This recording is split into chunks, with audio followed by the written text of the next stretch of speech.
Hi, everybody. Today is December 10th, 2021. I'm Gene. And I'm Zane. And welcome to Hanging with Uncle. How's it going, man? Good, man. How's your week?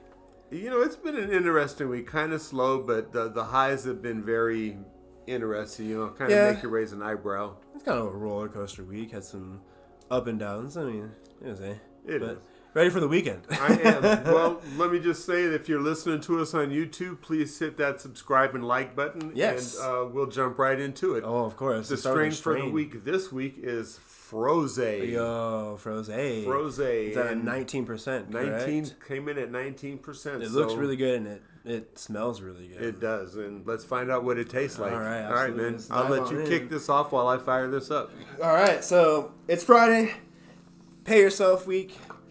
Make sure you always take care of yourself and pay yourself first. Make yourself a priority. You are the most important bill to pay. We got some stock news going on here.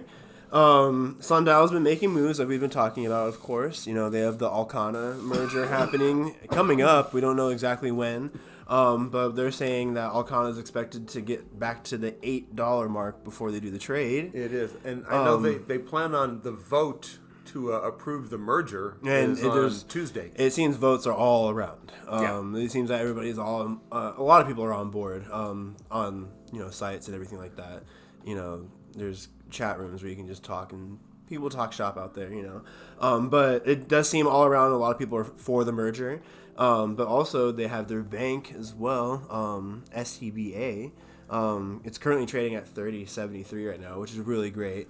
That's going to be helping them with their, their treasury kind of stuff, and all their money. They'll be banking in the United States. In a way, yeah. Legally, because they'll own it. They found their way into the United States some way, shape, or form. It seems like a lot of companies are trying to do that now, even though we got slapped in the face with our safe banking the other day. The moves that Sundial are making, they're already being compared to the cannabis Amazon of Canada, because they're purchasing Alcana, which is a liquor company. But what is not known is that Alcana owns a majority share, 63% of Nova Cannabis in Canada. So Sundial will be increasing their cannabis market as well as alcohol distribution, as well as the bank. And they're also in the driving home or ordering online and having it delivered home route, because Alcana has their own delivery system. Yeah. They're in the game. They're moving in really fast. Sundial, it closed today at 58 cents. 58 cents? I think that just means that it's on sale. That's just me personally, because I like it. It's a good looking stock. They're setting a platform. They're putting the soil in. They're packing it in. They're trying to get ready. So yeah, I like it. It's gonna cultivate. Yeah. So not to mention, we talked about Alcana. It closed today at $5.40. So again, it's kind of a mystery. The stock with the lowest value are buying stocks trading at the higher value. I mean, they're doing it out of pocket though. They're so cash heavy. It's not heavily affecting their stock because it's in the cents range. Like, it's only moving by the cent. And it's only in the cents range because cannabis is on Schedule 1. So, I mean, we got to get it off the Schedule 1 still. It's still an uphill battle, but time's a-ticking. But Chuck Schumer can get on his knees and hug me for not supporting the Safe Banking Act. Fuck him, man. The fuck? He needs to support that shit. Like, get him out, Gene. I'm saying, just get all the old people out. Just shift them out. There's some old shit. They have old morals that don't move along with our progressive mindset. Well, I think that's a good segue into what we were talking about earlier with legislation in these states and the voter suppression laws that are going on and what that means. Yeah. And, absolutely. That's a big deal. I'll go ahead and ask your question, or what puzzles you or baffles you or pisses you off, and what you want to talk about. So right now what we're recognizing is that this coup is still in the mix. This coup is still going on in a different shape and a different monster, per se. Pence was supposed to make the move And he didn't. He acted accordingly and did his thing, which caused January 6th to not be what it was supposed to be. Right. But the 6th is still continuing in a different form through the states. We did talk about it last week. There are representatives who are running for state who believe in the big lie and who are going to try to find ways to overturn these elections that we have checked and checked and checked and checked for a lie. Again, something they believe in. They're doing the same tactic that they did with Trump prior, a familiar figurehead, familiar face that believes in the big lie. Like I said, Carrie Lake last week, it makes me mad. So here's what the takeaway that I think that we need to remember. I wanted to ask my question, which is what you want me to do, is how are these, there's these new laws that are coming in, right?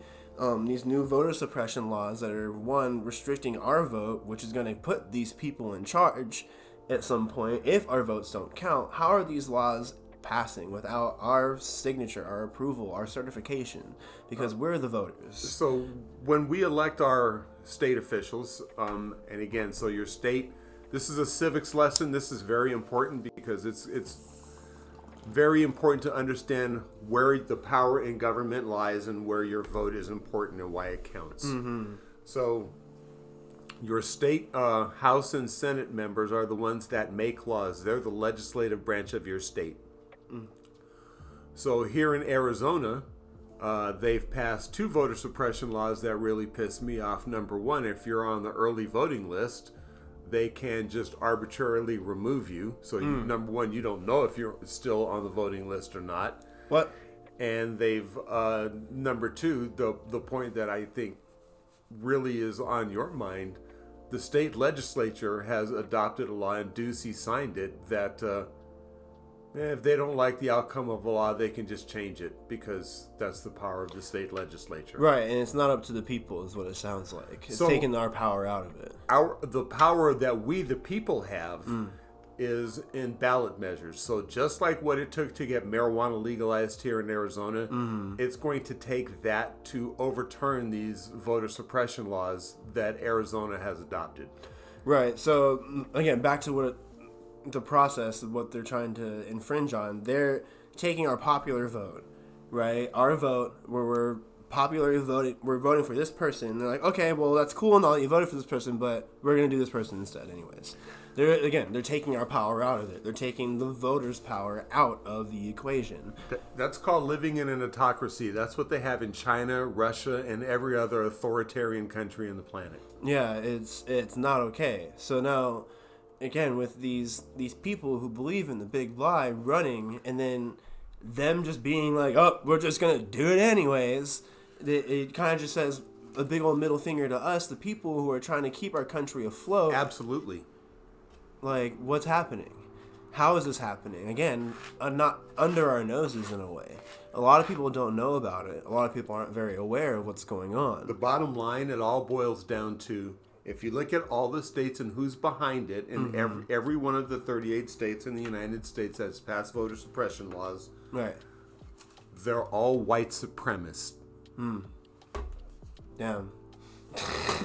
That is the common denominator. Yeah. And I challenge anyone to tell me differently. You see that march of all the Klansmen? guys? Yeah. Yeah. But they had the masks themselves. Oh. You know, again, but those are the people, and that's the mentality that passes these voter suppression laws, because what they consider election integrity is really protect white people in power. That's what it really means. Yeah, they know why they have to hide their faces, because as soon as people find out who their faces are, they get removed from their job. They get reported at work. Like, that's it, done. There goes my livelihood. Like, they know that what they're doing is wrong, but yet, oh no, it's just a smaller, lesser amount. No. And that's why this is so important for Joe Manchin and Kyrsten Sinema to pull their head out of their ass and vote to protect our right to vote, because I don't want to live in a society where the majority of people vote one way and the minority says, no, we want it this way. But those are the laws that have passed in Georgia, here in Arizona, in Texas, and every other state that's led by a white supremacist. That's crazy, man. I can't get over the fact that that's a real thing. Like, if you want to deep dive and get another segment out of it, Philip DeFranco has a really good segment on it as well, and he breaks it down pretty deeply. So check him out as well if you wanted a little bit more of a deeper dive on that too. Because man, we talked about it in one of our first episodes ever on the show that had these laws been in place in 2020, they would have had the power to overturn the election. We have predicted this. Yeah. We've already talked about this. Right. And we did talk about this becoming a thing. Like my main point was like that. Why does the state have a different power than the federal government? Like, why does the federal government just sit there and watch this happen? Like, how can they just not let this just go on by? Like, this is okay. Again, this is the double-edged sword of our Constitution. The federal government does not run elections. The states run the elections. That's why the electors send their electors to the Capitol on January 6th every 4 years to certify the elections that the states have done. So the vice president really, again, like we talked about, he's just the award show host at the Academy Awards. He opens the envelope and says who won. Right. That's the only role he has. He has no other authority but that. Honestly, thank God he did that in that master plan. He tried not to, but that's a whole nother conversation. But you see the slideshow I sent you earlier? Yeah. That is insane. That propaganda, all that lies out there. It's a PowerPoint. Again, if you're watching people, this is what misinformation looks like, okay? So if you see this nonsense show up on your social media feed about how this voter election fraud has happened and here's the proof, number one, the place to show that is in a court of law, not social media. So that's number one, how you know it's misinformation. If it was in a court of law, then maybe it would have been argued in court, but they never presented any facts in court. 64 times the orange idiot went to court. 64 times he was thrown out because he had no evidence to prove any kind of voter irregularities. The issue, national security, election fraud, and foreign interference. One tactic that is part of a larger strategic plan. Other tactics include riots, threats, censorship, looting, etc. I'm reading this off my phone. And this is from the Republican Playbook. Web.archive.org. Key issue: China has leveraged financial, non-governmental, and foreign allies, including Venezuela, to acquire influence and control U.S. voting infrastructure in at least 28 states. We've all proven lies. That a lie. Those are all lies. That. It's been proven. Yeah, I don't even want to say that on this show. I don't even want to give it any time. Man, it is stupid. It sucks that our state's involved. I hate that our state's involved. I hate seeing our beautiful state flag on here, on this disgusting freaking PowerPoint. Well, I tell you what, I was going from that information, what, the right is putting out, the lies and misinformation that they're putting out, I think this is a good time to bring up a profiling courage. I do want to say, it says on here, Vice President Pence delays the decision in order to allow for a vetting and subsequent counting for all the legal paper ballots. Again, like we said, he did his job on the bottom line. Yeah. The states are now Mike Pence in this situation. Plug them into that spot. That's what's happening, people. And they're not doing what Pence did. They're not doing what Pence did. No. They're not being diplomatic and democratic. Sorry. Yeah. I'm high already. Damn. So I want to give a profile and courage and a shout out to Colonel Matthews. Who is the top attorney for the National Guard in D.C. And he was on a phone call on January 6th with General Pyatt and General Flynn. The disgraced General Flynn's brother. Okay. So yeah, who knew both of them would turn out to be pieces of whatever. Yeah.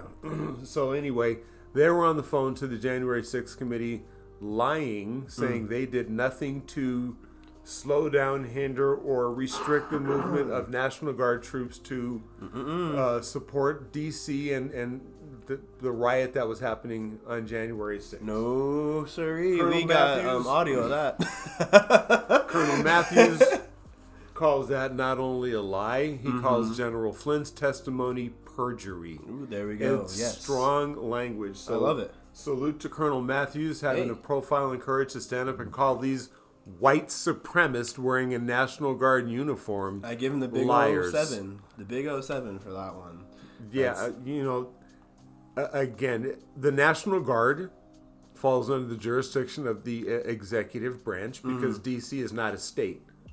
Okay. So the mayor of D.C. has no authority over the National Guard. National Guard. No. That would become to the Pentagon, which falls under the executive branch. Gotcha. And they slow walked it. So thank you, Colonel Matthews, for pointing that out. Thank you. And calling out these two white supremacist generals, General Flynn and General Pyatt. Lying motherfuckers, man. Lying. I mean, serves them right. Honestly. I agree. We need more leaders like that, honestly. So our institutions are only as strong as the people that are in them. Exactly. We need people who will uphold our Constitution and bring justice to those who don't. Honestly, that's simply it. That's it right there. Bottom line. So the January 6th Select Committee, they met with Ali Alexander yesterday, and he was my dumbass about a month ago. Okay, yeah, I remember. He was the guy on tape saying I orchestrated the January 6th riot thing with 3 sitting members of Congress. Right. I don't understand why an independent counsel hasn't been called already. Because they have all the exact same power that the Select Committee does in Congress, but they have the authority to prosecute where Congress does not. So these are crimes. These are sitting members of Congress that tried to overthrow the government. They need to be put behind bars. Dang. Yeah. Like, that's lying under oath in a way, right? Like, you're sworn...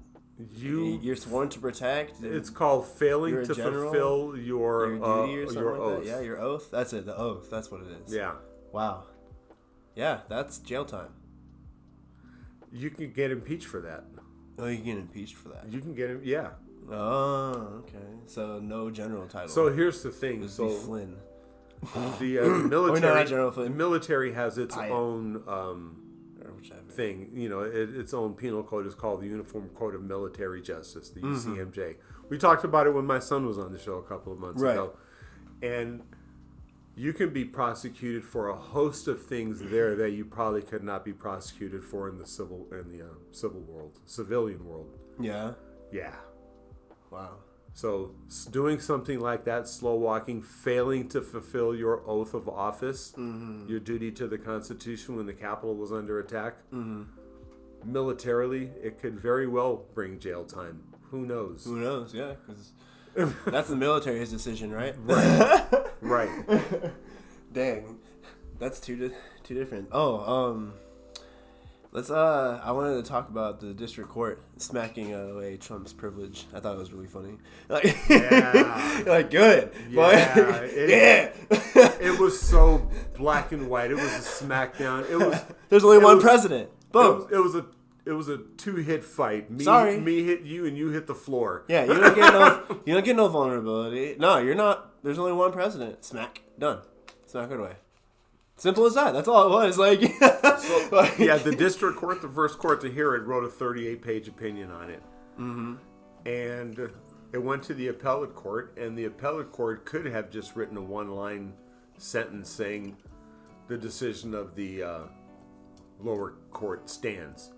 But they wrote a 68, 69-page document further lambasting this frivolous argument they're making about executive privilege. We only have one president, and only one president gets to assert that privilege. Right, and period. And he said that it is a liable thing to have, right? Like the source is credible. Again, what they're looking for are documents relating to January 6th. Right.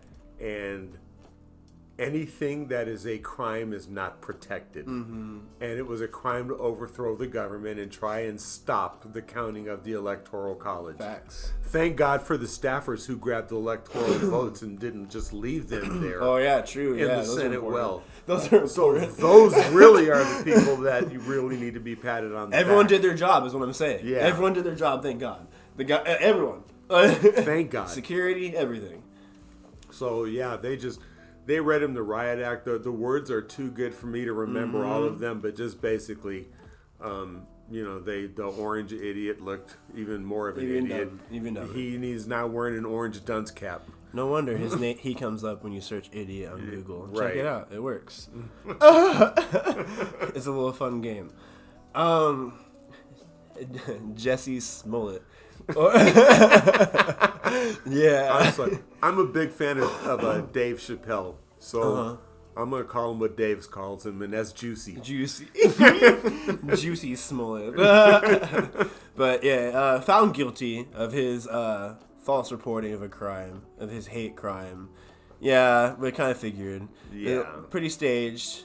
Too dark, like staged, like street side. Two big guys come over and try to mug him, but no, it's all false.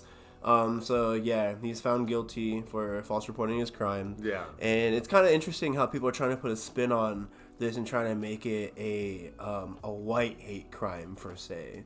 Like, yeah, you're looking at me dumb, but yeah, no, they're trying to say that the reason that he made a stage to try to make it focused on white people so it's technically, since it's staged, he made it for it being a white hate crime. There are two black guys beating him up, like That's what I remember. right. Hearing. So it's like what are you talking about? If I'm wrong, leave a comment in the.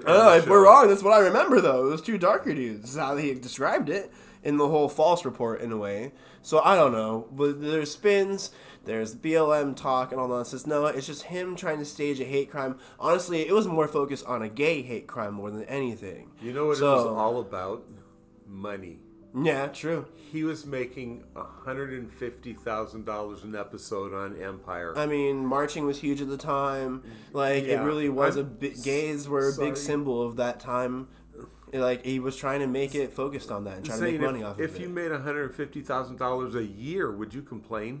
No, not at all. So, but he tried to use a fake hate crime to gain sympathy for, again, something that was huge going on at the time and still huge right now. But and try to. It makes me mad. So, for those people who are probably just now tuning in, this show is from the perspective of the have-nots, the people who are not, gifted and the well-to-do. We're the ordinary people that are overlooked and get stepped on every day. Exactly. And he tried to stage something to get more money out of it and make a joke of something that isn't a joke. It's not a joke. Juicy. Yeah, juicy. Yeah, he deserved his own story today for sure, because I found that hilarious, honestly. Yeah. Good. I'm glad that he was found guilty, honestly. It makes everyone feel better. It makes me feel better in a way. Ready for our dumbass of the week? You go first, man. Yeah? Whew, mine's a little big, so get ready for it. Knuckle crack. Yeah. Activision Blizzard. I think they're our second person to be number 2 on Dumbass of the Week. They get the award twice. Oh my God. You tell the story. Yeah, let me hit this real quick. I need to... Oh, God. All I can say is while you're doing that they've earned this spot. It's well-deserved. If we had a trophy, it would be hanging on the wall with their dumbass name on it. Flax. I'm not playing the game anymore. No more Blizzard games for me, no more Activision games for me, because these are disturbing. There is a refrigerator meant for women who are lactating, who are pregnant, who are breastfeeding, correct? Right. Got to keep it refrigerated, doesn't go old. Men were storing beer in it, so it was padlocked. So it's not like... Kind of like padlock to keep people away from the beer, though, is the issue. Like, you would think that's the idea. There's padlock to keep people away from the beer. It's secret. We have it on company property. No alcohol, no drinking on the job. No. They had the refrigerator padlocked because people were stealing breast milk from these women. That's just disgusting. It's disturbing. It's highly disturbing. There's no joke about it. None. There's no story you can tell to where this is okay. When shit like that goes missing, like especially for a woman that is producing for their young, like that's literally a natural cycle. They can't just, all right, well, time to juice it up again and make more. Like, no, they gotta preserve it and keep that. That's precious stuff. Somebody that would do something like that, in my opinion, does not deserve to live in a normal society. It's disgusting, man. But sadly, that's not the only thing that they did today. Told you they won. Oh man. Also, I sent you a text with imagery of it today. Yep. Headline: Activision Blizzard executives sent a company-wide email today asking employees to consider the consequences of signing a union card that was sent around yesterday. Big ol' long email letting them know that the leadership of Activision Blizzard supports your right under the National Labor Rights Act, NLRA, to make your own decision about whether or not to join a union. As you make your decision in your future, we ask that you take time to consider the consequences of your signature on the binding legal document presented to you by CWA. What? Consider the consequences for doing this if you do it anyways. So, if I'm not mistaken, yes, no, they're headquartered, incorporated in California. In California, and the suit is still going, by the way. And California is not an at-will state. No, that's just employee threatening. Number one, absolutely, you cannot stop someone from unionizing. Number two, that's just threatening. Yeah, that's criminal. That means your ability to negotiate all your own working conditions will be turned over to CWA, just as the document says. Man. Achieving a working culture, they're bullshit. They're bullshit. I won't buy any Blizzard Activision. No more. No. None. I will not do anything to support their business. Nope. Dumbasses of the week. They are dumbasses. Number 2. Right. Not back to back, but no, this is their second award. Man. Your turn. Okay. Your turn. So mine is this, I don't know what you call him, a social media guy called Nikocado. And I've heard, okay. He was misusing a South Korean tradition called mukbang. It's entertainment. Currently right now, it's an entertainment thing. It's a stream where people eat and socialize. We talked, again, when Gene was here, we talked about it when his time in South Korea. Hey, I got exotic sushi from Korea. Let's sit down and eat, have a mukbang, to eat with me. Like, be social, let's talk about something. Oh no, it spilled. Freak tragedy. Nah, I spilled it. That's why I don't think anything spilled out the bowl. No, I just saw water. Shit. I'm sorry. Nothing broke. Carpet. We're good. Continues. Yeah. God damn it. Yeah, the mukbangs. It's really cool. Honestly, it's a social gathering. You eat your food, socialize, exotic food, and just have a little social interaction. But it's a lot of food. No, not true. Mukbangs are not a lot of food. From what Gene was saying, it's normally made for about 10 people. Well, is it really? Yeah. Like they eat it all on there for about 10 people? Right. Yeah, that's about what it's made for. If you go there trying to eat it by yourself, you'd be committing obesity, gluttony. Oh, really? Yeah. Oh, I thought my understanding was just it's a social thing kind of deal. Well, it is supposed to be social. You go with a group of people and you have a mukbang and everybody has a good time. But Nikocado is my dumbass because his reasoning for eating like that was, well, if I eat like this, then you don't have to. Number one, I don't eat like that anyway. Number two, it doesn't matter what you eat. I still have to put the right things in my body, and I'm not going to do what you're going to do. So you showing me how stupid you are, making yourself as fat as you can be and unhealthy as you can be, makes you my dumbass of the week. Yeah, his approach to the mukbang is, I don't know. Like, the portions are different. From what I'm seeing, there's this Americanized portion where he's eating tons of McDonald's, bunch of nuggets, bunch of burgers, big everything. But like the Eastern culture tradition videos, they're bigger portions, like something that you and I would eat traditionally, like something that Panda Express would serve, or something like in like a to-go box. Like they're literally in like a styrofoam box that they have where their main courses right here, and then the bowls to the side to where they have their dipping. But it's his approach is disgusting on my side, because it's all fat. It's engorging yourself, and he's showing misusing it for its intended purpose. He's definitely misusing it for its intended purpose. Yes, the streams are meant to last long. They're supposed to eat a good amount of food in these mukbangs, and I don't know. He's taking it to another level to where, it's kind of how PewDiePie put it. It's kind of presenting like this is an okay habit to have to children on stream. So I don't know. I feel like it's a really sensitive thing, and a lot of people should look more into adult, it. Nobody should. That's just not healthy. Right. Yeah. I mean, it's impressionable. Like, if parents were parenting, it's safe to say that it's something that they're not watching, but it's really not a good take on something that's popular out there, Yeah.